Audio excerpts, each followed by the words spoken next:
A group of humans figured out how to kill something 40 times their size, from 30 feet away, using nothing but wood, bone, and physics. And they did it before agriculture, before pottery, before most of what we'd call civilization even existed. It's called an Atlatl, and it might be the closest thing the Stone Age had to a machine. Here's the number that should stop you. A thrown spear, just your arm, no tool, tops out somewhere around 20 to 25 miles an hour. An Atlatl dart? Up to 78. That's not a small upgrade. That's more than triple the speed from the same human arm, with one clever piece of carved wood added to the mix. Let's talk about what this thing actually is, because the concept is deceptively simple. Picture a stick, maybe a foot or two long, with a small hook or a spur carved into one end. You rest the base of a long, flexible dart against that hook. You grip the other end, and you throw. Overhand, like you're hurling a spear normally. Except now your arm isn't the only lever in the system. The Atlatl itself becomes an extension of your arm, adding length, which adds speed, which adds force at the release point. It's the same basic principle as a trebuchet or a bicycle crank, or literally a pitcher's throwing motion mechanically extended by a stick. Simple leverage. Except somebody figured this out tens of thousands of years before anyone had a word for physics.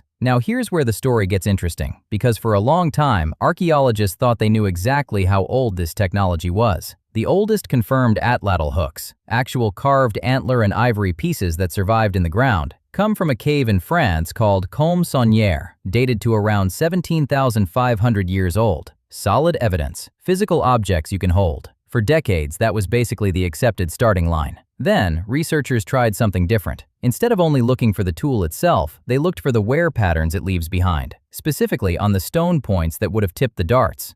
Spear thrower darts break and fracture in very particular ways when they're launched at high velocity, different from a hand-thrown spear or a thrusting weapon. It's basically forensic analysis, but for hunting technology. And when they matched those fracture patterns against a set of ancient stone points, the results pushed the timeline back. Not by a little, by over 10,000 years. Some evidence now points to spear thrower use as far back as 31,000 years ago. Sit with that gap for a second.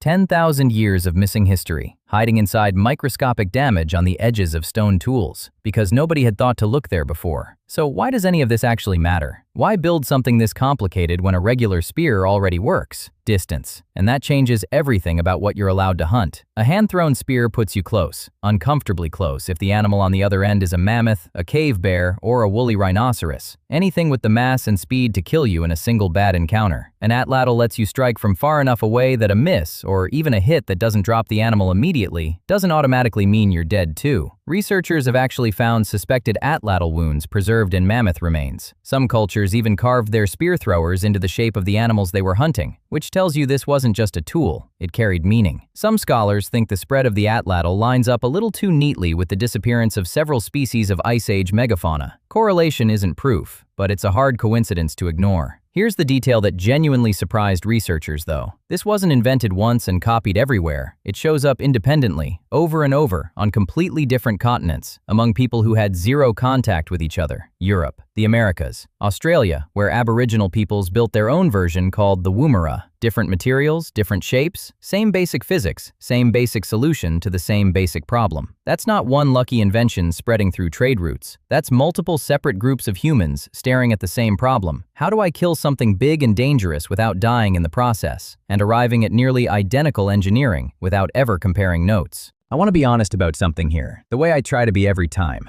because this field is genuinely still arguing about the details. For decades, researchers assumed the Atlatl arrived in North America the same way humans did, carried over from Siberia alongside the earliest migrations. But recent research has actually challenged that. New analysis suggests the Atlatl might not have shown up in North America until around 10,000 years ago, meaning it could represent a completely separate, independent invention on this continent too, not something people simply brought with them. That single study could get overturned by one clean archaeological find.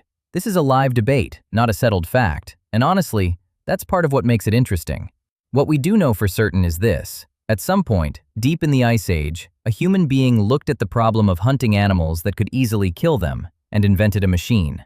Not a myth, not folklore. An actual mechanical device using leverage to break the physical limits of the human arm, built from nothing but wood, bone, and stone. And it worked well enough that it kept getting reinvented, again and again, by people who had no way of knowing anyone else had already solved the same problem. So here's my question. If you'd never seen a weapon before in your life, and someone handed you a plain wooden stick and told you it could help you take down something 40 times your size, would you have believed them?